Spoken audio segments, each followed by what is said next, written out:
女孩只是静静地画着喜欢的马儿，却被一旁路过的同学嫌弃。You know, she actually lives here. No wonder she smells.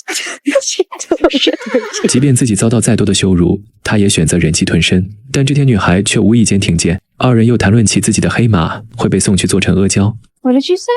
他绝不允许有人这样说自己唯一的朋友，可对方非但没有道歉，反而赤裸裸地对他进行嘲笑。女孩愤怒地将他推倒在沾满马粪的废草中。不过小乔心里也清楚，两个小姑娘的话并不是空穴来风，因为马场早有规定，无法驯服的马必定会被处理掉。自从被人类抓捕以后，黑美人常常展示出非常强烈的攻击性，饲养员只是好心为她添加草料，都会被赶出自己的领地。而女孩的驯马师舅舅，即使经过多次尝试，驯服的过程也没有丝毫进展。黑美人抗拒周围所有的人类，唯独对小乔没有抵触心理。 This is the only safe place there is.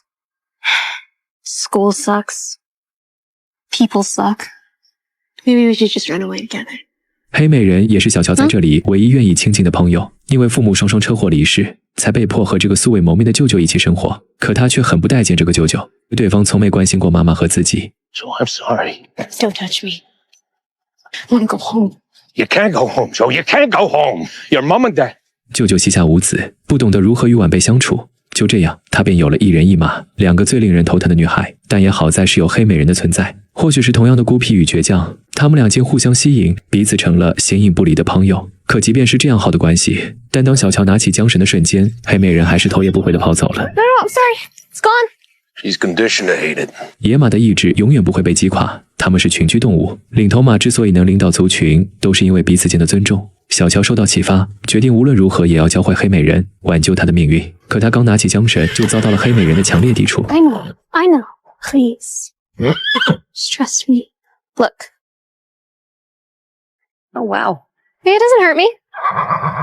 小乔用自己的方式成功换取了马儿的信任，虽然心里还是止不住的紧张，但这一次黑美人没有再对缰绳产生抗拒。小乔牵引着她在场地里奔跑，把周围的所有人都惊呆了，连马场主也不敢相信这个难题竟被约翰的侄女搞定了。然而想要彻底驯服，这还远远不够。于是女孩破例成了黑美人的专属训练师，在舅舅的指导下，小乔试着给她佩戴马鞍，可仅仅只是放上一块毯子，对方就产生了很大的反应。小乔便一次次的尝试，又一次次的失败，但他却仍不愿放弃。即便是在艰苦天气中，他们也依旧坚持着训练。在暴风雨的洗礼下，他渐渐适应了背上有异物的感觉。小乔也成功帮他佩戴上马鞍。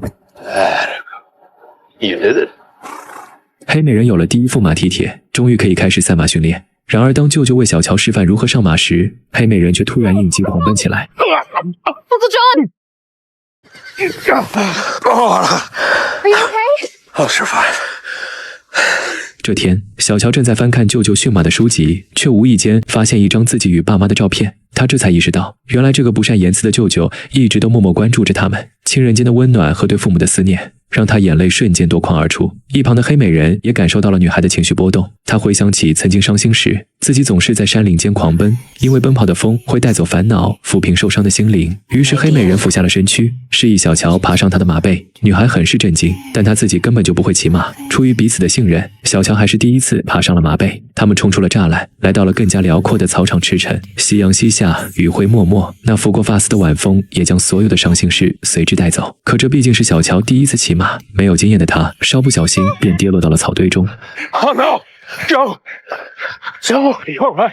You're hurt. 面对心急如焚的舅舅，小乔竟露出了释怀般灿烂的笑容。这是自父母离世后他最为开心的一个傍晚。为了能更好地训练马儿，小乔也努力地提升自己的骑术。一开始他还会经常跌下马背，于是便日复一日地跟着舅舅学习。慢慢的，他已经可以独自带着黑美人去到一望无际的大海边驰骋了。海鸥盘旋掠过浪尖，咸涩的海风轻拂起女孩与马儿的秀发。夕阳下的两个灵魂不再孤独，他们走进了对方的心里，成为了彼此最为重要的存在。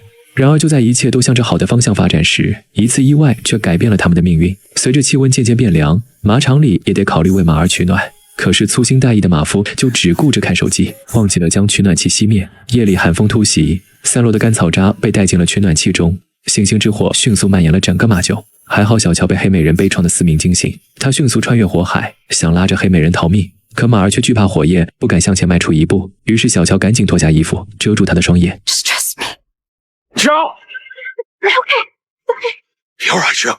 在舅舅和工作人员的帮助下，他们将马儿全都解救了出来。看着眼前付之一炬的马厩，冷静下来的小乔心里止不住的后怕，但是更令他害怕的事也随之而来。现在没有多余的地方容下这么多马儿生活，于是马场主便决定将所有训练过的马变卖。小乔想要买下黑美人，可他却拿不出这么多钱，便恳求马场主让自己在马场打工，攒够买下他的费用。在小乔和舅舅的双重围攻下，马场主终究还是松了口，答应暂时将他留下，但在新的马厩建好之前，需要先将黑美人租借出去一段时间。既然马儿有机会留下，小乔心里自然十分的乐意，但他万万没想到，这次租借会让他后悔不已。黑美人被一个富家小姐看上，连同她的伙伴金吉尔也被他们一家买下。于是小乔也得到了一份照顾黑美人的马夫工作。这里的庄园富丽堂皇，连马夫的宿舍都是独栋别墅。本以为黑美人会在这样的环境下成为一匹出色的赛马，可没想到大小姐却对她并不友善。她总是用力踢马，尽管教练让女孩温柔一些，她也只是用白眼回应。这天，小乔看着她闷闷不乐，竟在马身上发现了被马刺踢出的严重伤口。一旁的富家少爷也很是震惊，他不敢相信妹妹会如此对待马儿。I'll talk to York and my mother, I promise. 乔治少爷是唯一能让他们俩在这感受到温暖的人，他也会把金吉尔带过来陪黑美人玩，让他们在庄园里肆意的奔跑。不久后，庄园里举办了一场盛大的赛马活动，乔治和金吉尔并肩作战，稳稳地拿下了男子比赛的冠军。可大小姐和黑美人的比赛就没那么顺利了。争强好胜的她完全没有比赛经验，一个劲儿地抽打马屁股，即使黑美人脚上的蹄铁脱落，奔跑的一瘸一拐，她也丝毫没有察觉。Something's wrong. Her gait's off. 大小姐不停地鞭策，为了赢，她可以不择手段。终于在最后一次跨越时出现了意外。Beauty! Use this horse, we could have won! 小乔满眼心疼地抚慰着黑美人，虽然她脚上遭到了重创，但好在没有伤及骨头。可雇主还在为她摔疼了自己的宝贝女儿而生气，便决定不再租用黑美人。但对他来说也算是好事，这样就不用再遭受大小姐的虐待了，又能重新回到小乔身边。只可惜造化弄人，就在他们返回马场前，舅舅却带来了一个坏消息。由于马场主背负了巨额债务，所有马儿都不得不被迫用于抵债，黑美人也已经属于别人的了。可小乔这段时间只攒了800美金，即使让舅舅帮忙，也远凑不齐将他买下的费用。 You're my family. You know that, right? I'm gonna save up enough money and I'm gonna find you. 相依为命的两个灵魂不得不迎来分别，但小乔才收拾完东西，还未离开庄园，竟发现黑美人已经被马场主的债主带走。他们来不及见最后一面，就消失在了彼此的生命中。黑美人被卖给了一名搜救队员，他们重新回到大自然，在野外中搜救遇难的游客。特里总是无私帮助森林中每一个人，他的善良和勇敢也耳濡目染地影响了黑美人。这天，他们意外发现一名落水的冒险者，对方脚掌不幸被石头卡住，只能在湍急的水中等待救援。黑美人在上游固定救援绳，而特里则小心地朝被困者移动。可巨大的暴雨无疑为救援增加了不少的困难。特里艰难地搬开了石头，成功让男人拉着绳子回到岸上。可留在水中的一人一马却迎来了一个艰巨的考验。上游的洪水倾泻而下，特里赶紧割掉绳子让马儿逃命，可自己却被卷入了洪流之中。黑美人不知道自己能不能跑过河流，但特里曾教会他不要放弃每一个遇难者。他凭借强烈的意志，提前跑到了瀑布前。万幸的是，特里也奇迹般地抓住了水流中的绳子。虽然黑美人惊险地救下了2人，但自己却因此患上重病，倒在了马厩里。尽管经过了兽医的抢救，黑美人的病情也始终没有好转。她虚弱到根本无力起身，让一旁的特里看着心痛不已。随着眼睛缓缓闭上，黑美人看到了还与小乔在一起的时光。女孩曾许下过找他的诺言。I'm gonna find you. I love you, Beauty. 如今2人还未重聚，她怎敢就此轻言放弃？强大的信念胜过万千良药，黑美人瞬间恢复精神，重新站了起来。但是随着时间流逝，特里也退休离开了救援队，而黑美人被再度出手，送到了乡村里做农活。虽然农民曾向特里许诺会给马儿最好的照顾，但是他被欺骗了。黑美人不仅住着最脏最差的马厩，就连暴雨天也得被他逼着离地。但野马的意志永远不会被击垮，他始终坚信小乔没有放弃寻找自己，可是时间却会无情夺去马儿的活力。离开小乔已7年有余，黑美人已经没有了力气离地，又被卖到城里拉车。不过这一次的主人要好得多，一家4口幸福美满。小女孩无比温柔的轻抚，也让她感觉似乎回到了小乔身边。一开始的拉车工作并不好受，但好在主人会耐心安抚黑美人的情绪，而且她每天只需要工作4-5个小时。 Take your time, not in any rush.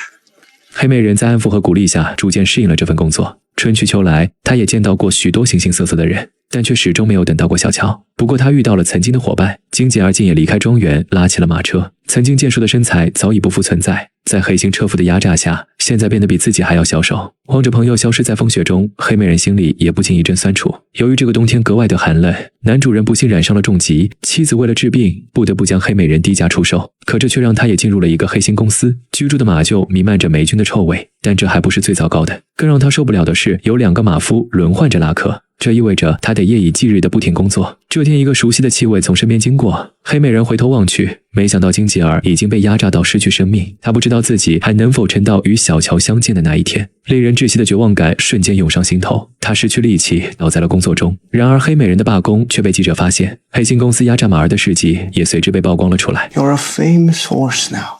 See? She's useless if she can't work. I have a guy who can take Midtown Stables.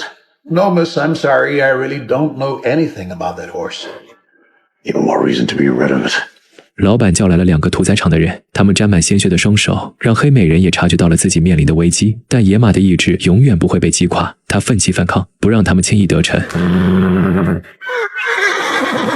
就在此时，警察竟出现在这里。他们接到报案，这里有人压榨马儿，2个马贩子刚刚被缉拿归案。黑美人就看到不远处有一个熟悉的身影，原来黑心老板接到的电话正是小乔打来寻找自己踪迹的。他看到了新闻，一眼就认出了黑美人，得知马厩地址的第一时间就立刻报案赶了过来。黑美人不敢确定眼前是否还是幻想，直到对方炙热的泪水滑落到脸上，她才确定这是真的。 It was really her, my Joe.